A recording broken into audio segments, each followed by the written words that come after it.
G20 जैसा कि आप जानते हैं, दुनिया के जो सबसे धनी और सबसे सक्षम जो देश हैं, उनका एक संगठन है।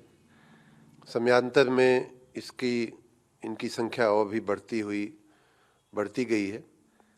माननीय प्रधानमंत्री जी के साथ मेरा सौभाग्य रहा है कि G20 की लगभग सारी मीटिंगों में मैं उनके साथ गया हूं, तो मुझे प्रत्यक्ष देखने का मौका मिला है।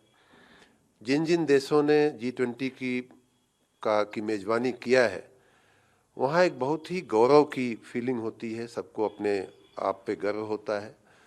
उनके नागरिकों को भी आपस में बहुत गर्व होता है। उनकी जो सरकारी सामाजिक संस्थाएं होती हैं, उन्हें इस बात का बड़ा गर्व होता है कि G20 की मीटिंग वो हाउस कर रहे हैं।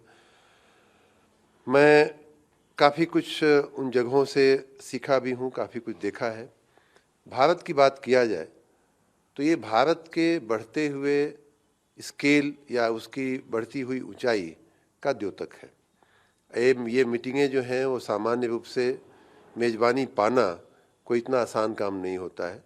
माननीय प्रधानमंत्री जी का नेतृत्व है, उनकी जो विश्व की राजनीति में जो उनका स्थान है, हमें उसकी मेज़बानी मिलना उसका द्योतक है और इसलिए हमारे लिए बहुत ही सौभाग्य का विषय है। ऐसी मीटिंगें होने से देश में और धरातल पे, जैसा आपने कहा, काफ़ी कुछ सुधार करने का, काफ़ी कुछ सुधार होने का अवकाश होता है, जिसे हम लोग धरातल पे लाने का कोशिश कर रहे हैं। बिल्कुल, राजधानी लखनऊ है, आगरा, मेरठ, वाराणसी।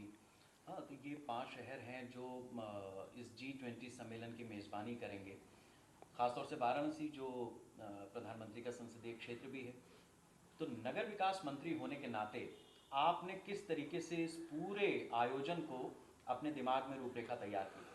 देखिए, मैं जब से नगर विकास मंत्री बना हूँ, तब से स्वच्छता और सफाई को लेकर के निरंतर मैं आग्रही रहा हूँ।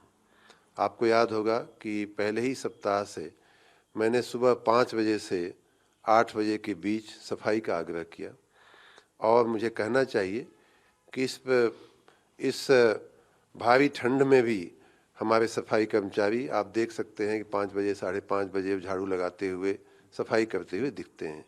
6 बजे से तो हमारे पास फ़ोटो आने लगती है कि किन किन नगरों में कहाँ कहाँ सफाई का कार्यक्रम चल रहा है और ये निरंतर चल रहा है। उसमें महिला सफाई कर्मी, पुरुष सफाई कर्मी, वृद्ध हों, बालक हों, यंग हों, सभी लोग अपने काम में 5 बजे के बाद लग जाते हैं और उसका असर जन सामान्य का जो रिएक्शन है कि सामान्य रूप से सफाई में बेहतरी देखने को हमारे नगरों में मिल रही है। जैसा आपने कहा, 25 करोड़ का ये प्रदेश है, लगभग 1/3 उसकी जो जनता है वो हमारे 760-62 नगरों में रहती है। बहुत बड़ा काम है। सफाई को एक मूल मंत्र करते हुए हम उसके भी आगे बढ़ने का हमने प्रयास किया है। पिछले दिनों विशेष रूप से हमने 4 अभियान चलाए। पहला अभियान हमने माननीय प्रधानमंत्री जी के जन्मदिवस से शुरू किया, 17 सितंबर से, जो 2 अक्टूबर तक चला। उसे हमने लंबा करके थोड़े और दिन भी चलाया था। फिर हमने उसके बाद नवंबर महीने में नगर सेवा अभियान चलाया। फिर दिसंबर के प्रथम सप्ताह में 75 जिले 75 घंटे का एक जो एकदम गंदी जगह हैं, हमारे जो कूड़े कचरे के जो परंपरागत ढेर हैं, जिन्हें वल्नरेबल गार्बेज पॉइंट कहते हैं, उनको दूर करने का हमने एक बहुत महाअभियान चलाया।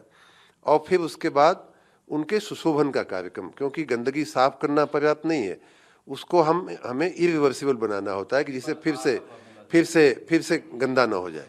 तो ये सारे अभियान हमने उनको एक जन आंदोलन बना करके सफाई के कार्य को और नगर की व्यवस्था के कार्य को हमने किया है। साथ ही चौराहों का सुंदरीकरण, तालाब और पार्क जो हमारे हैं उनका सुंदरीकरण, नए अमृत सरोवर बनाने का कार्य, ये सारा कार्य हमने पिछले 9 महीने में बड़ी मुस्तैदी से किया है। उसके बहुत अच्छे परिणाम भी आए हैं। बहुत से लोग का वीडियो आपने सुना होगा, कई लोग कहते हुए सुने गए हैं कि हमारे घर की पहचान पहले कूड़े के ढेर से होती थी, अब वहाँ सफाई हो गई है, हमारे घर का एड्रेस बदल गया है, हमारे मोहल्ले का एड्रेस बदल गया है। तो ये काम हुआ है। आने वाले दिनों में, जैसा कि आपने कहा, हमारे प्रदेश में और देश में माननीय प्रधानमंत्री जी और हमारे माननीय मुख्यमंत्री जी के नेतृत्व में, उनके कृपा से कुछ बहुत बड़े कार्य होने वाले हैं। जैसे G20 की मेज़बानी हम कर रहे हैं, उसी प्रकार उत्तर प्रदेश में ग्लोबल इन्वेस्टर समिट होने वाली है। 10 से 12 फरवरी हमारी इन्वेस्टर समिट है और उसी के बाद G20 की हमारे जो राज्य में 4-5 जगह जो इवेंट्स होनी है वो होनी है। तो उनके मद्देनज़र हमने इस महीने जनवरी के शुरुआत में हमने अपनी टीम को एक नया कार्य दिया है और वो कार्य है G-City का, यूपी G-City अभियान। हमने कहा है कि अब हमें अपने आप से तो कंपटीशन करना ही है, अपने देश के अन्य शहरों से भी कंपटीशन करना है, लेकिन अब साथ में हमें वैश्विक मापदंडों से भी हमें कंपटीशन करना चाहिए, उन्हें हासिल करने का हमें प्रयास करना चाहिए। क्योंकि जब माननीय प्रधानमंत्री जी विश्व की इतनी बड़ी एक मीटिंग और घटना हमारे देश में ला रहे हैं, जब माननीय मुख्यमंत्री जी वैश्विक निवेशकों को न्योता देने के लिए हमारी टीमें बाहर गई थीं, मंत्रीगण गए थे, अधिकारीगण गए थे, तो वो सब जब हमारे यहाँ आवें तो उन्हें कहीं ऐसा नहीं लगना चाहिए कि उत्तर प्रदेश का जो नगर है वो दुनिया में किसी अन्य नगर से कहीं कोई कम है। एक पायदान हम ऊपर हों, न कि एक पायदान नीचे हों। ये भी सुना है कि आप पर्यटन मंत्रालय के साथ में भी कुछ करके जो लोकल पर्यटन मंत्रालय के साथ भी हमने काम करने का वो शुरुआत किया है। हमारे प्रदेश में कुछ बहुत ही प्रख्यात विख्यात पर्यटन स्थल हैं, धार्मिक स्थल हैं, हमारी धरोहरें हैं, उनको देखने के लिए लाखों लाखों लोग आते हैं, बाहर से, विदेशों से, हमारे देश से भी पर्यटक आते हैं। तो उसके मद्देनज़र हमारे नगर, हमारे जो पर्यटन स्थल हैं, हमारे जो धार्मिक स्थान हैं, वो साफ सफाई में या सिविक एमेनिटीज़ के दृष्टि से कहीं भी विश्व में, न कि खाली देश में ही नहीं बल्कि अब विश्व में हम ऐसी बेंचमार्किंग करें, ऐसा काम करें कि पूरे विश्व में हमारे नगरों की पहचान बने, हमारे नगरों का लोग नाम लें कि हम आगरा गए थे, बहुत स्वच्छ था, हम वृंदावन गए थे, बहुत अच्छा लगा, वाराणसी गए थे, बहुत अच्छा लगा। तो इस तरह से हमारे जो विदेशी लोग हैं वो भी आकर के यहाँ हमारी प्रशंसा करके जाएं, ऐसी हमारी नेम है। उसके लिए हमने पूरा एक 100 दिन का G-Cities, ग्लोबल सिटीज़ या वैश्विक नगर करके हमने एक अभियान शुरू किया है और मैं आशा रखता हूँ कि जो हमने अभी तक धरातल पे काम किया उसको और कंसोलिडेट करते हुए और उसको पुख्ता करते हुए हम नए कीर्तिमान, नए बेंचमार्क भी स्थापित करेंगे। एक रन फॉर G20 भी आपकी तरफ से शुरू किया जा रहा है जन सहभागिता बढ़ाने जी, के जन सहभागिता बढ़ाने के लिए 21 तारीख को हमने रन फॉर G20 का भी कार्यक्रम किया। उसमें भी इसी तरह की पब्लिक अवेयरनेस, जैसे जनता को हम कैसे ये बता सकें कि भाई G20 अगर हो रहा है या ग्लोबल इन्वेस्टर समिट हो रही है तो ये आपकी इवेंट है, आपको ध्यान रखना है कि आपके गली मोहल्ले में स्वच्छता होनी चाहिए। हमारा व्यवहार, जो हमारे आगंतुक लोग हैं, पर्यटक लोग हैं, जो हमारे बाहर से लोग, जो लोग मीटिंगों में या ऐसे इवेंट्स में आते हैं, उनके प्रति हमारी किस तरह का हमारा व्यवहार होना चाहिए। हम मेज़बान हैं, इसलिए हमारी जिम्मेदारियां बहुत हैं। तो ये सारे संदेश देने के लिए हमने रन फॉर G20 का कार्यक्रम किया है। एक चीज़ और है, जैसे जो अपना ग्लोबल इन्वेस्टर समिट होने जा रही है, हमने देखा है कि उत्तर प्रदेश में 2017 ऑनवर्ड्स 2 फंक्शन हुए, उसके बाद ग्राउंड ब्रेकिंग सेरेमनी हुई, इसमें तो प्रधानमंत्री मोदी भी आए थे, अब ये ग्लोबल स्टैंडर्ड पे जा रहे हैं। तो आपकी नज़र में किस तरीके से चीज़ें बदल रही हैं? क्योंकि निवेश आ रहा है, इतने 1000 करोड़ का निवेश हो गया, लेकिन सामने से लोगों को ये भी चाहिए कि हमें कल कारखाना दिख रहा है क्या, हमें फैक्ट्री दिख रही है क्या? माननीय प्रधानमंत्री जी हमारे देश की अर्थव्यवस्था को $5 ट्रिलियन की इकॉनमी बनाना चाहते हैं। उसी प्रकार हमारे माननीय मुख्यमंत्री जी $1 ट्रिलियन का सपना संजोए हुए हैं। इन दोनों सपनों को साकार करने के लिए हमें इस प्रकार के बड़े इन्वेस्टमेंट प्रमोशन या इन्वेस्टमेंट अट्रैक्शन की जो इवेंट्स होती हैं उन्हें करना ही पड़ेगा और करना चाहिए। इसके बहुत अच्छे परिणाम जिन राज्यों ने किया है वहाँ मिले हैं। जैसे मैं गुजरात के वाइब्रेंट गुजरात की जो माननीय मोदी जी का जो इनिशिएटिव था उसका मैं स्वयं उसमें साक्षी रहा हूँ, स्वयं मैंने काम किया उसमें। अभी वर्तमान में मध्य प्रदेश में इसी तरह की एक इवेंट हो रही है, शायद 11 और 12 तारीख को वो इवेंट है। अन्य राज्यों ने भी, कई लोगों ने इस तरह के कार्यक्रम किए हैं। ऐसी जो इवेंट्स होती हैं उनके बहुत अच्छे लंबे परिणाम मिलते हैं। पहला जो सबसे अच्छा परिणाम तो ये होता है कि हमारा जो सिस्टम है वो एक तरह से वेलकमिंग नेचर उसका बनता है कि हाँ, हम अपने यहाँ किसी को बुला रहे हैं, हमें इनके निवेश की आवश्यकता है, इस पूंजी निवेश की आवश्यकता है। ये इन्वेस्टर हमारे लिए महत्वपूर्ण है। तो ये हमारा स्वभाव जो है, हमारे सिस्टम का एक स्वभाव बदलता है। उसी प्रकार जो हमारी पॉलिसीज़ होती हैं, कई बार पुरानी धुरानी पड़ी होती हैं, जिनको जो आउटडेटेड हो चुकी होती हैं, न कोई पढ़ता है न कोई उसको अपडेट करता है। ये जो इस तरह की जो इवेंट होती हैं, इन्वेस्टर मीट्स होती हैं, तो उसके चलते हमारी बहुत सारी नीतियों में हम तब्दीली करते हैं या अपडेशन करते हैं। आपने देखा होगा कि पिछले कुछ महीनों की मैं बात करूं उत्तर प्रदेश की, तो नई औद्योगिक नीति आई है। इंफ्रास्ट्रक्चर की दृष्टि से भी बहुत सारे नीतिगत निर्णय हुए हैं। हमारे खुद के अपने विभाग में हमने नई सोलर पॉलिसी बनाई 2022 के अंत में, नई जैव ऊर्जा नीति बनाई। इस तरह अन्य विभागों ने भी अपनी अपनी ऐसी नीतियों को जहां इन्वेस्टमेंट की संभावनाएं होती हैं, उनको सबको अपडेट किया है। अभी भी आने वाले दिनों में सरकार का, माननीय मुख्यमंत्री जी का आग्रह है कि सभी विभाग अपने यहाँ जो भी पोटेंशियल है उसे उजागर करते हुए, उसे हाईलाइट करते हुए, उसको एक पॉलिसी फ्रेमवर्क में लाते हुए अपनी अपनी नीतियों को अपडेट करें। तो ये सब उसके बहुत सारे अच्छे परिणाम होते हैं। इन्हीं के साथ जो एक्चुअल इन्वेस्टमेंट आता है, चाहे वो टेक्नोलॉजी के क्षेत्र में आवे, चाहे फाइनेंशियल इन्वेस्टमेंट आवे, वो सब कुछ हमारे लिए बहुत अच्छा उसका परिणाम होता है। एक चीज़ मैं ज़रूर चाहूँगा कि ये अनुभव आपका और जो आपने गुजरात में किया, मैं वाइब्रेंट गुजरात को कवर करने गया भी था। एक फील मैंने देखी वहाँ पे, जो लोग हैं और जो प्रशासनिक अमला है, उसके अंदर एक फील है कि we proud that we are जी गुजराती। जी। लेकिन उत्तर प्रदेश में जब आप आए हैं, यहाँ के आप मूल रूप से हैं भी यहाँ के, लेकिन यहाँ का थोड़ा सा कल्चर अलग जैसा है। मतलब बच्चा पैदा होता है तो वो उसको कहा जाता है कि भैया नेताजी आ गए, इस तरीके की एक फील रहती है। तो यहाँ पर एक माइंडसेट जो बदलने वाली चीज़ है, उसको आप किस तरीके से करेंगे? क्योंकि देखिए ज़मीनों का, अभी मैं सुन रहा था लखनऊ के डीएम ने भी कहा कि हम ज़मीनें मुहैया करा देंगे, अगर वो एससी में है या किसान की है तो हम उसको लैंड यूज़ चेंज कर देंगे वगैरह वगैरह। ये तो हो जाएगा, ज़मीन पे कब्जा हो जाएगा, लेकिन उसके आगे क्या? देखिए, चूंकि आपने गुजरात की बात किया और मैं उत्तर प्रदेश का हूँ, उत्तर प्रदेश हमारी जन्मभूमि है, मैं अच्छी तरह से जानता हूँ अपने प्रदेश को। दोनों में जो फ़र्क की बात करें, तो हम लोग जब वाइब्रेंट गुजरात के प्रमोशन में जाते थे, तो हम लोग कहते थे, अपने जो रोड शो होते थे उसमें हमारा जो मुख्य बात होती थी वो ये होती थी कि business is in the blood of Gujaratis. Entrepreneurial spirit जो होती है या उद्यमशीलता जिसको कहते हैं, या उद्यमी की जो एक प्रवृत्ति होती है, वो गुजरात की बात करूं तो गुजरात में मूलतः वो वहाँ है। हमारे यहाँ कमी है उसकी, ये बात मैं स्वयं स्वीकार करता हूँ। हम हों या आप हों या अन्य हमारे जो भाई बंधु हैं, पहले उनकी पसंद होती है नौकरी, दूसरा पसंद होती है बिजनेस और दुकान खोलना, कुछ भी करके सरकारी नौकरी खोजते हैं। तो इसमें से परिवर्तन, ये कोई बुरी बात है ऐसा नहीं है, लेकिन हमें अब समय ये आ रहा है कि हम जॉब सीकर की जगह जॉब प्रोवाइडर बने, जॉब क्रिएटर बने।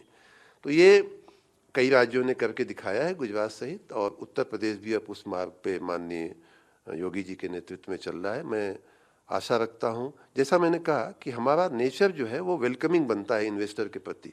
हम उद्यम को हम महत्व देना शुरू करते हैं कि हाँ, बिजनेस है, व्यापार है, ये आएगा, कुछ पैसे लगाएगा, 10 लोगों को रोजगारी देगा, कोई ट्रक, कोई ट्राली को काम मिलेगा, धंधा मिलेगा, कोई मजदूर को काम मिलेगा। तो उसके बड़े सारे फायदे होते हैं। इन फायदों को पहचान करके हमें उद्यम को या उद्यमजीवियों को या उद्योगकारों को महत्व देना, ये हमारे लिए आवश्यक है।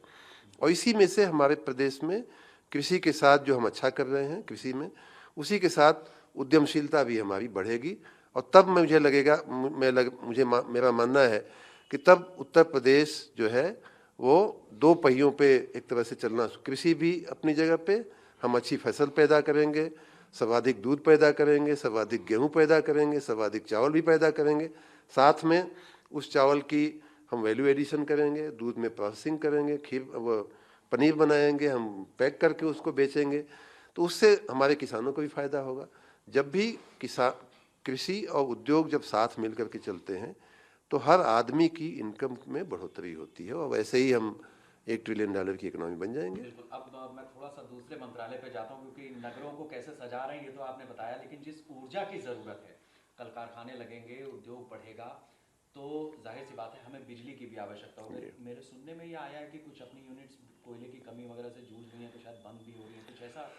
और रेट्स भी इंक्रीज हो रहे हैं, 18 से 23% तक की बढ़ोतरी का प्रस्ताव आया मंत्री जी आपके पास। पहली बात तो ये कि ऊर्जा की जो खपत है बढ़ना एक अर्थव्यवस्था के लिए एक अच्छी निशानी मानी जाती है, और जितनी भी ऊर्जा की खपत होगी हम उसको पूरा करने के लिए तैयार हैं, पूरा करने के लिए हमारे पास व्यवस्थाएं हैं।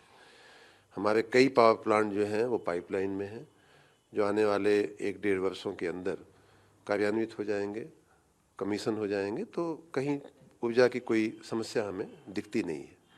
साथ ही हम ऊर्जा के नए स्रोतों जैसा मैंने बताया, नई सोलर पॉलिसी हमने बनाई है, नई बायो एनर्जी पॉलिसी हमने बनाई है, उसमें काफ़ी निवेश भी आ रहा है। ग्लोबल इन्वेस्टर समिट में हम उसका अनाउंसमेंट भी करने वाले हैं। तो इस प्रकार ऊर्जा के जो स्रोत हैं, विभिन्न स्रोत हैं, उनको हम टैप करते हुए अधिकतम ऊर्जा उत्पादन के क्षेत्र में आगे बढ़ रहे हैं। दूसरी बात कि कहीं कोयले की कोई कमी नहीं है। आपने देखा होगा कि पिछली गर्मी में हमारी ऊर्जा की मांग एकदम बढ़ गई थी, और हमने ऐतिहासिक रूप से सबसे ज़्यादा अभी तक की ऊर्जा की सप्लाई भी हमने इन दिनों में किया। लेकिन उसमें हमने जहाँ नए संयंत्र लगाने थे वहाँ हमने वो भी प्रयास हमारा चालू है, लेकिन हमने प्लांट लोड फैक्टर उनका बढ़ा करके लगभग 10 से 12% अधिक PLF पे हमने अपने उन्हीं प्लांट्स को चला करके ज़्यादा कोयले की खपत करके हमने ज़्यादा विद्युत की आपूर्ति किया। तो इस समय भी हमारे प्लांट्स जो हैं पूरी सक्षमता के साथ काम कर रहे हैं, और मैं आश्वस्त करता हूं प्रदेश की जनता को कि ऊर्जा की कहीं कमी होने नहीं दी जाएगी। और रेट्स को लेकर के क्या कहेंगे? रेट्स में कृषि में भी रेट्स में बढ़ेंगे दाम। रेट्स में जो हमारे नियामक आयोग है उसका आग्रह होता है कि हर साल आप अपना जो टैरिफ पॉलिसी है वो दाखिल कीजिए। 1-2 वर्षों से ये काम नहीं हो पाया था, और 28 से 23% की बढ़ोतरी होने वाली नहीं है, काफ़ी कम होगी, लेकिन एक औपचारिकता है टैरिफ पॉलिसी, टैरिफ वो फाइल करना, वो हमने किया है। देखते हैं हमारा नियामक आयोग कितना उसमें देता है, लेकिन 18 से 23 का आंकड़ा ठीक नहीं है। ठीक है। एक आखिरी सवाल मेरा, जो आप दिल्ली जा रहे हैं खासतौर से ग्लोबल इन्वेस्टर समिट को लेकर के, जिस तरीके का रोड मैप है, किस तरीके की उम्मीद की जाए जो आपके जरिए उत्तर प्रदेश में होने जा रहा है? हमारे जरिए तो नहीं कहेंगे, माननीय मुख्यमंत्री जी ने ये पूरा इनिशिएटिव लिया है ग्लोबल इन्वेस्टर समिट का। मैं जब इस राज्य में नहीं था तब भी उन्होंने इस प्रकार का प्रयोग किया था। इस बार थोड़ा बड़े पैमाने पे हो रहा है, थोड़ा देश के साथ साथ विदेश तक में हमारी ये बात पहुंची है, और उसके अच्छे परिणाम भी विदेशी निवेशक हमसे जुड़ रहे हैं। दिल्ली का जो रोड शो है वो परसों है, मैं उसके लिए काफ़ी आशान्वित हूँ। दिल्ली चूँकि देश की राजधानी है और वहाँ से हमें काफ़ी उम्मीद है। उसमें 2 तरह के लोग दिल्ली में मिलते हैं। एक तो डिप्लोमेटिक सर्कल के लोग जो विदेशों में जा कर के हमारे देश की, हमारे प्रदेश की बातें करते हैं, वो हमारे एडवोकेट बन जाते हैं एक तरह से, कि हाँ यूपी में प्रशासन बहुत अच्छा है, या यूपी का प्रेजेंटेशन बहुत अच्छा है, या यूपी की टीम बहुत अच्छी है, यूपी का जो इन्वायरमेंट है वो देख कर के पहले से बहुत बेहतर लग रहा है। और दूसरी कम्युनिटी जो मिलती है वो इन्वेस्टर्स की मिलती है, वो भी या तो डायरेक्ट इन्वेस्ट करते हैं या दूसरों को कहते हैं कि भाई वहाँ जाने जैसा है, यूपी में देखने जैसा है। यूपी, अब एक बात निश्चित है कि यूपी अब कोई 6-7 साल पहले वाला यूपी अब नहीं रह गया है। इसके बारे में माननीय योगी जी ने जो कार्य किया है, माननीय प्रधानमंत्री जी ने जो योगदान दिया है, उसके चलते हमारा परसेप्शन बहुत बेहतर हुआ है। और विशेष करके जो गवर्नेंस की जो डेफिसिट थी उत्तर प्रदेश में, हम सब नागरिक के रूप में भी हम सब मानते थे, ये बात पछताते भी थे, ये बात देखते हुए कि गवर्नेंस हमारा ठीक नहीं है, कहीं न कहीं गवर्नेंस की डेफिसिट थी। उसे हमारी पार्टी की सरकार ने पूरा किया है, माननीय योगी जी ने पूरा किया है। अब कोई रुकावट मुझे नहीं लगती।